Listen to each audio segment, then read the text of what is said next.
Bon les amis, c'est la grosse merde. Le bateau qui est en train de se disloquer et c'est pas cool. Du coup là je viens de l'arrêter. Je vous montre.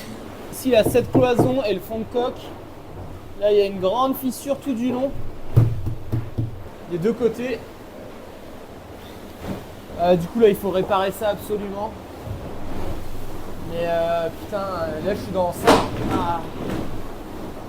Ah c'est pas joli. Je suis dans 50 nœuds, il y a beaucoup de merde, donc ça bouge beaucoup.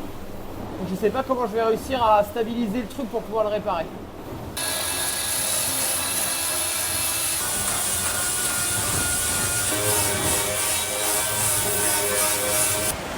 Oh la vache. Putain, j'aurais dû mettre des lunettes. Bon les amis, c'est un peu la merde là. Il faut qu'il n'y ait pas de mer pour que je puisse réparer, pour pas que ça bouge, pour pas que le fond de coque bouge. Et là regardez l'état de la mer. Je sais pas comment faire autrement que mettre la course sur pause là. Je vais commencer par me laver là parce que c'est pas possible.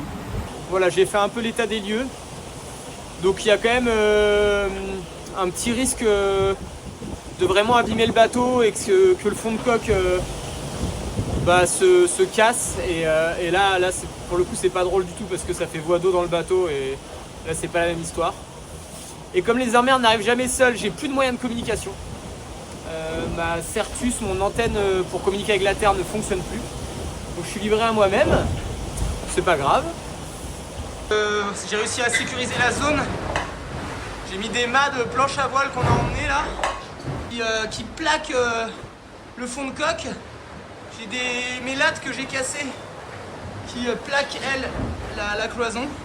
Et du coup ça bouge plus. Et ça c'est cool, c'est une bonne première étape. Et maintenant je vais pouvoir faire une première strat.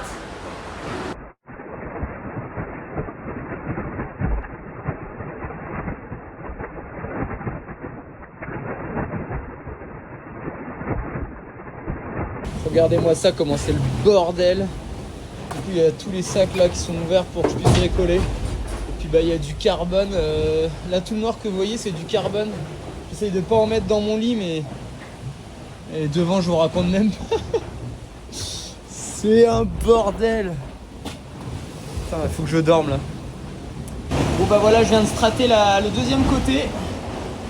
Et j'ai enfin retrouvé une communication Certus. Donc j'ai pu appeler mon équipe et ils vont demander à l'archi du bateau si ça suffit ou s'il en faut plus.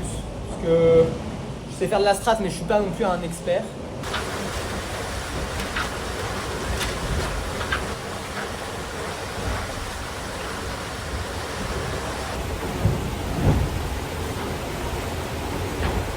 Je viens de dormir, je sais pas, 6 heures d'affilée là.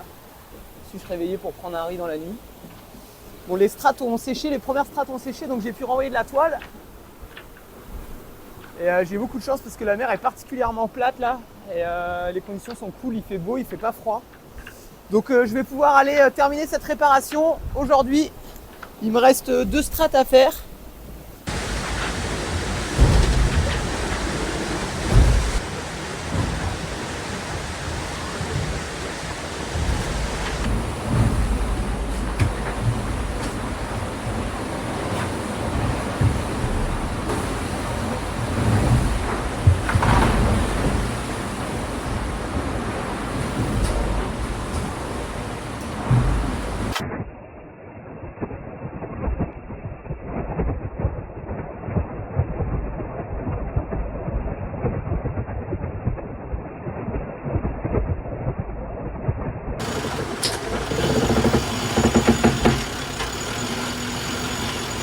Bon voilà, un peu moins de 48 heures après, même moins, plutôt 36 heures après la casse du longis, c'est réparé. Donc c'est cool, je suis hyper content. Hop là. Et je viens de renvoyer de la toile et c'est bon, on est reparti en course. Donc ça c'est une bonne chose de faite. On repart avec un bateau quasiment à 100% et bon un skipper qui a un petit peu plus peur maintenant. Je vais faire peut-être un peu plus attention et y aller plus mollo dans les fronts. C'est pas vraiment de ma faute, c'est à cause de Benjamin Ferré. Dès que je suis à côté de lui, j'ai mon ego qui prend le dessus et il faut absolument que j'aille plus vite que lui. Sinon ça va pas. Voilà, bah, ils se sont un peu barrés, Benjamin et Jean, mais bon, j'avais autre chose à faire et puis c'est pas rédhibitoire, la course est encore longue. Donc c'est reparti, on est à fond.